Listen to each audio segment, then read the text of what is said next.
বিশ্বকাপ ব্যর্থতা কাটিয়ে খেলায় ফিরতে মুখিয়ে আছে অস্ট্রেলিয়া ক্রিকেট দল। ইতিমধ্যেই ইউরোপ ট্যুরের স্কোয়াড ঘোষণা করেছে টিম অস্ট্রেলিয়া, আর সেখানেই দেখা গেল চমক। সম্পূর্ণ নতুন করে টিম গুছাচ্ছে কর্তৃপক্ষ। বাদ দেয়া হলো সাবেক বিশ্বকাপ জয়ী অধিনায়ককেই, আর সে সবকিছুকেই আগামী 2025 সালের চ্যাম্পিয়ন্স ট্রফির অংশ বলে উল্লেখ করেছেন অজি সিলেকশন কমিটির চেয়ারম্যান জর্জ বেইলি। সেপ্টেম্বরে ইউরোপ ট্যুরে যাবে অজি প্লেয়াররা। সেখানে তারা খেলবে ইংল্যান্ড এবং স্কটল্যান্ডের বিপক্ষে। সাদা বলেই অনুষ্ঠিত হবে সব খেলা, যেখানে স্কটল্যান্ডের বিপক্ষে খেলবে 3 ম্যাচের টি-20 সিরিজ এবং ইংল্যান্ডের বিপক্ষে অনুষ্ঠিত হবে 5 ম্যাচের ওডিআই সিরিজ।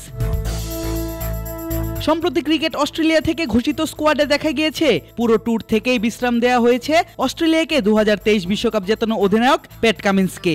তার বদলে অধিনায়ক হয়েছেন মিচেল মার্শ। দুটি সিরিজেই ক্যাপ্টেনের আর্মব্যান্ড থাকবে তার হাতে।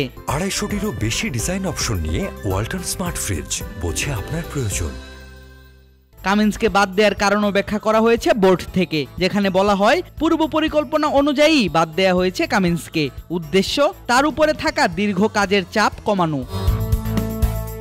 কাজের চাপ কমানোর কথা বলে বিশ্রাম দেওয়া হয়েছে আরেক তারকা পেসার মিচেল স্টার্ককে। খেলানো হবে না স্কটল্যান্ডের সাথে 3 ম্যাচের টি-20 সিরিজ, কিন্তু ইংল্যান্ডের বিপক্ষে মাঠে দেখা যেতে পারে সময়ের অন্যতম সেরা এই বোলারকে।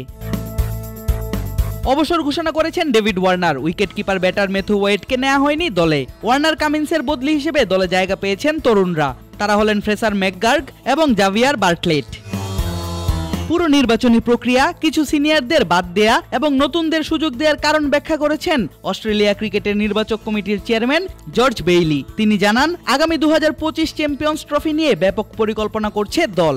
এই টুর্নামেন্টগুলো আমাদের জন্য অনেক বড় সুযোগ, ওয়ার্নার এবং ওয়েডের অনুপস্থিতিতে নতুনদের দলে ফেরানোর। এই বছরের প্রথমার্ধে সিনিয়ররা অনেক ম্যাচ খেলেছে, তাই তাদের বিশ্রাম দেওয়া হয়েছে। নতুনরা সাদা বলে খেলতে মুখিয়ে আছে। চ্যাম্পিয়ন্স ট্রফিকে সামনে রেখে অনেক পরিকল্পনা চলছে দলে। টেস্ট চ্যাম্পিয়নশিপ এবং 50 ওভারের বিশ্বকাপ জেতা অস্ট্রেলিয়া এবারে টি-20 বিশ্বকাপ আসর শেষ করে সেমিফাইনালের আগেই সুপার 8 থেকে। তাই 2025 সালের ফেব্রুয়ারি এবং মার্চে পাকিস্তানে অনুষ্ঠিত হতে যাওয়া আইসিসি চ্যাম্পিয়ন্স ট্রফিতে যে বড় কিছুর স্বপ্ন দেখছেন অজিরা, তা আর আলাদা করে বলার অপেক্ষা রাখে না। আদিব আশরাফ, ক্রিক ফ্রেঞ্জি।